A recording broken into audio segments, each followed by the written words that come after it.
అసలు కడియం శ్రీహరి మాట్లాడే మాటలు, ఆయన మాటలు నాలుక తాటిమట్ట అన్నట్టు ఆయన భాష చాలా ఏయంగా, బాధాకరంగా, తిన్నింటి వాసాన్ని లెక్కబెట్టే విధంగా ఆయన మాట్లాడడం జరిగింది. బీఆర్ఎస్ పార్టీ అధినాయకుల గురించి మాట్లాడితే పెద్ద నాయకుడిని అవుతాడనే ఒక భావంతో ఈరోజు తెలంగాణ జాతి పితగా, తెలంగాణ రాష్ట్ర సాధకుడిగా పేరున్న కేసీఆర్ గారిని, యువతకు ఐకాన్గా ఉన్న, అదేవిధంగా ఐటీ ఇండస్ట్రీ రంగాన్ని హైదరాబాదును తనదైన శైలిలో గొప్పగా అభివృద్ధి చేసిన కేటీఆర్ గారి మీద, అదేవిధంగా హరీష్ రావు గారు మాస్ లీడర్గా, ట్రబుల్ షూటర్గా ఉన్న హరీష్ రావు గారి మీద, జాగృతి నాయకురాలు కవిత మీద అనుచిత వ్యాఖ్యలను తీవ్రంగా ఖండిస్తా ఉన్నాం. నీది నాలుక తాటిమట్ట, ఏం మాట్లాడుతున్నావు? అన్నం తింటున్నావా, గడ్డి తింటున్నావా? 10 సంవత్సరాలు నువ్వు కూడా ఆ నలుగురితో అంతరంగికుడిగా ఉన్నావు కదా. నీ నోటనే కేసీఆర్ గారిని ఎన్నో సార్లు గొప్పగా పొగిడినావు కదా. కాళేశ్వరం విషయంలో 3 సంవత్సరాల కాలంలోనే ప్రపంచంలో ఎక్కడ నిర్మించలేని ఒక బహుళార్థ సాధక ప్రాజెక్టును, వరప్రధాని అద్భుతమైన ప్రాజెక్ట్ అని, కేసీఆర్ గారి మానస పుత్రికని గొప్పగా పొగిడిన నీ నోట ఈరోజు మరి అవకాశవాద అవినీతి మాట రావడం సిగ్గుచేటు.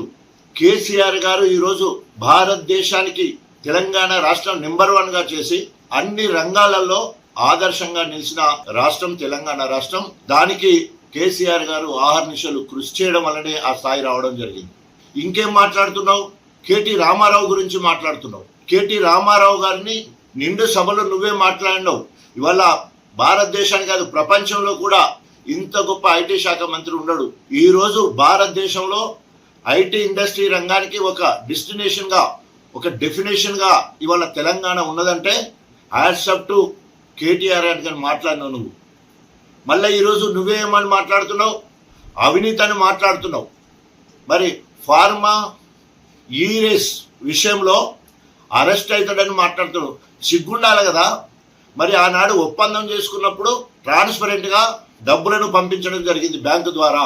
ఆనాడు ఒకవేళ ఒప్పందము క్యాబినెట్ నిర్ణయంకు అనుగుణంగా జరగలేదంటే మరి రద్దు చేసినప్పుడు రేవంత్ రెడ్డి కూడా క్యాబినెట్ నిర్ణయం తీసుకోకుండా రద్దు చేయడం జరిగింది.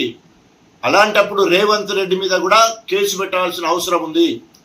ఇప్పటికే రేవంత్ రెడ్డి గారిని పైన సుప్రీంకోర్టు ఓటుకు నోటు విషయంలో మొట్టికాయలేయడం జరిగింది. హైకోర్టు అనేక సార్లు ఆయన నిర్ణయాలకు హైకోర్టు కూడా మొట్టికాయలేయడం జరిగింది. సో ఈ రకంగా కక్ష సాధింపు చర్యలు, కుట్రలు, కుతంత్రాలు చేస్తున్న రేవంత్ రెడ్డికి ఆయన సానుభూతి పొందడానికి కనుక మరి ఇష్టం వచ్చినట్టు మాట్లాడుతున్నాం. ఇంకేమైనా మాట్లాడితే ఇంకితం ఉండాలి కదా.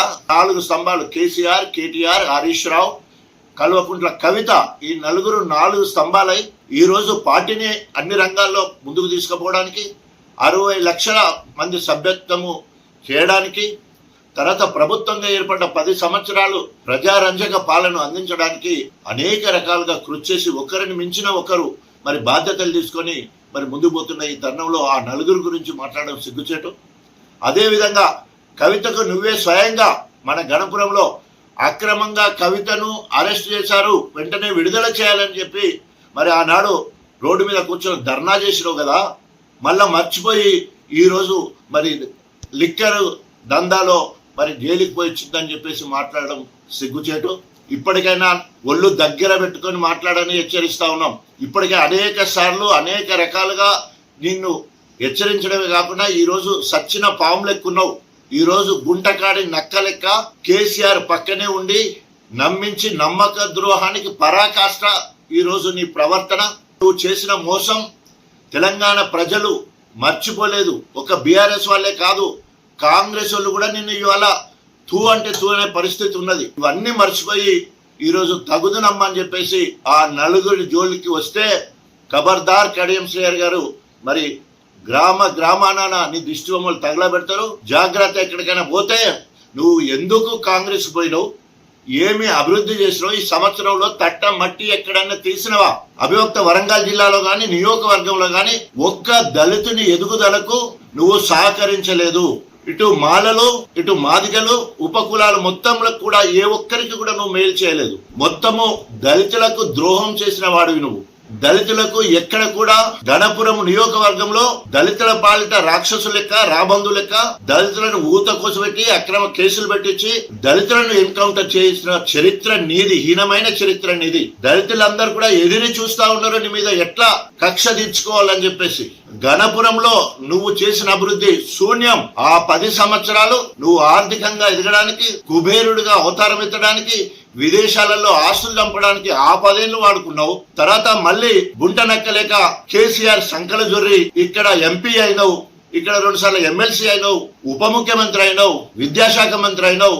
తర్వాత మొన్న ఎమ్మెల్యే టికెట్ ఇచ్చిన తర్వాత నాకు ఎమ్మెల్యే కాదు నా బిడ్డకు ఎంపీ కావాలి, ఎంపీ టికెట్ ఇచ్చిన తర్వాత పార్టీ ఫండ్ తీసుకొని కడుపు నిండా తిన్నింటి వాసాలు లెక్క పెట్టినట్టు నమ్మక ద్రోహం చేసి 100 కోట్లకు రేవంత్ రెడ్డికి అమ్ముడిపోయిన పార్టీకి నమ్మక ద్రోహం చేసిన ఏకైక వ్యక్తి తెలంగాణ మొత్తంలో.